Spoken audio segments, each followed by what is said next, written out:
Megan Frank, thank you. We are following several breaking news stories across mid-Michigan. One, a deadly crash near I-69. Police telling us it's connected to a shooting and police chase. And 3 people are now in police custody in connection with the brutal beating of an elderly woman.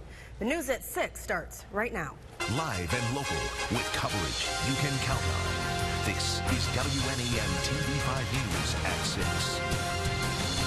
Tonight, police are investigating a deadly crash near I-69 in Shiawassee County. Now, state police say the crash stems from a shooting here in Saginaw that led to a police chase. TV5's Kate Nadolski joins us live at the scene of this accident tonight with the latest. Kate. Yeah, that is right. Right now, M13 here at I-69 in Shiawassee County is closed down after one person was killed in a head-on crash, and that all stemmed from a high-speed police chase. Now, let me walk you through what we know at this hour. Police say there was a domestic situation that unfolded back in Saginaw earlier today where a woman was shooting at a man. From that point, they both got into the same vehicle and left the scene. Then an alert went out to both Shiawassee and Genesee County for the two. That's when police spotted that car somewhere in the nearby area, sparking that high-speed chase and, of course, ending in this deadly crash. Now, we're told that at some point the female in the suspect car was ejected. Police wouldn't say if she got out herself or if she was removed. We do know that one person in the other car was killed in that crash, and the man in the suspect car is currently in critical condition. Now, of course, it looks like they actually just cleared the 2 vehicles that were involved from this scene. We saw wreckers up there a little bit earlier. They loaded them onto the trucks and took them away, a black and a white car. Again, the person in the other car was killed, and the driver, the suspect, the one in the suspect vehicle that was fleeing from the police, is currently in critical condition. Of course, we're going to stay on scene and keep you updated with the very latest. Reporting live in Shiawassee County, Kate Nadolski, WNEM TV5. Still an ongoing situation. Thank you, Kate. All right, we want to get some breaking news now out of Isabella County. Central Dispatch issuing a code red message, a shelter-in-place advisory for residents within a 3-mile radius of Wynn and Wing roads. That's a few miles southwest of Mount Pleasant. Now, Central Dispatch reports only that the sheriff's office is investigating an incident in that area. Once again, a shelter-in-place advisory issued for residents within a 3-mile radius of Wynn and Wing roads in Isabella County. And we do have some more breaking news now. Police in Saginaw say 3 people have been arrested in connection with the brutal beating of a 93-year-old woman. That's right. That attack happened about 2 weeks ago at a home on the city's west side. At least one person breaking into the woman's home and assaulting her. TV5's Scott Walczak joins us live in Saginaw tonight. And Scott, what are we learning about the suspects?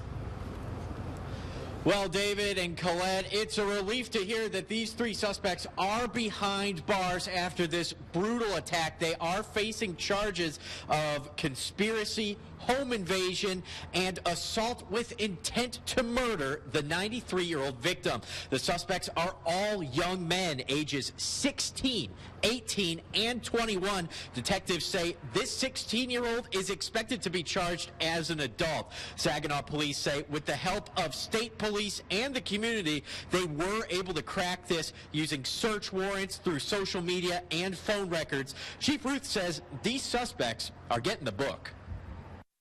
This is a very heinous crime. I'm glad that it came to a good conclusion at this point with the arrests. But the biggest factor is these individuals that committed these crimes will be held accountable for their actions.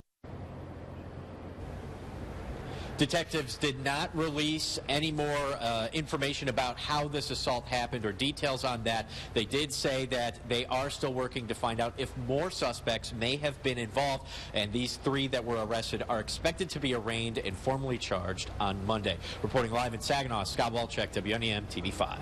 Thank you, Scott. And we will keep you posted on all of these breaking stories, both on air and on WNEM.com. Governor Rick Snyder in Bay City today talking to school leaders about technology and the careers of tomorrow. Now, earlier this year, the governor introduced the Marshall Plan for Talent. It includes investing millions of dollars into schools and to curriculums and equipment to get students excited about science and engineering. TV5's James Felton has more from Bay City. A wonderful place doing great training. Governor Rick Snyder toured the Bay Aranac Career Center today and met with area school superintendents. He's in town pushing his Marshall Plan concept. Under that plan, the state would invest $100 million in training high schoolers in the skill and professional trades. It's a move that Snyder says will bolster a strong Michigan economy. We've come back. We're back. But the issue is we can't be complacent now. How do we even go faster and better to help get people connected to great, well-paying jobs? The jobs are there. Snyder says by the year 2024, there will be 800,000 openings in these career fields. And he says the state needs to fill them. We need more partnerships, not only with ISDs and K-12, but with community colleges, higher education universities, and employers all working together because we've got hundreds of thousands of openings coming in the future that pay better than average in the state of Michigan. Let's get all those jobs filled. Snyder says the average salary of these jobs is $60,000 to $70,000 a year. He believes his plan to get students certified to work these good-paying jobs upon high school graduation is something Michigan can't pass up. Let's create more opportunity. Reporting in Bay County, James Felton, WNEM, TV5. Okay, hello. I am in the Weather Center here with Chief Meteorologist Brian Bachman. Okay, Brian, oh my gosh, a gorgeous, beautiful Friday, a little breezy, lots of sunshine. So I want to keep this trend going. Is that going to happen? We're going to try. It'll find its way back to us, but for the weekend, we're going to get a few showers working their way into the picture, which not necessarily a washout, which is a good thing, but also good news for the lawns, the gardens. That's very true. Save you a few bucks maybe on the water bill so you don't have to break out the sprinklers this weekend. But we're not going to have to worry about those showers until later this evening. Here's a live look outside tonight as we take you to the Birch Run area. We're just beginning to see some high, thin cirrus clouds overshadowing our skies, but you do still see some filtered sunshine coming down, and most importantly of all, for the evening commute, not just here in Birch Run, but across mid-Michigan, things will be dry. Moving over to the First Warn 5 Sky Tracker, there's those clouds we're talking about streaming up from the south and west tonight, but not quite completely overshadowing us just yet. However, we're not too far off as we zoom out to the state view from some lighter rain that's creeping up into the southern half of the state as well. Now, the good news is that the air here in mid-Michigan is still very dry tonight, so for as intense as that rain may look, a lot of it is having a hard time reaching the ground, and more importantly, it's not going to have an opportunity to reach the ground for the most part here in mid-Michigan in the few parts of Shiawassee and Gratiot counties that may see a few of those sprinkles clip on through in the next few hours. Our better chance for rain won't be coming in until really after midnight. But you know, all that sunshine today actually did have a chance to warm us up. The temperature roller coaster going back on the upswing today, or as much as 8 to 10 degrees warmer than this time yesterday in and around the Tri-Cities, 4 warmer in Flint and 6 warmer on the north side of the bay in Oscoda as well.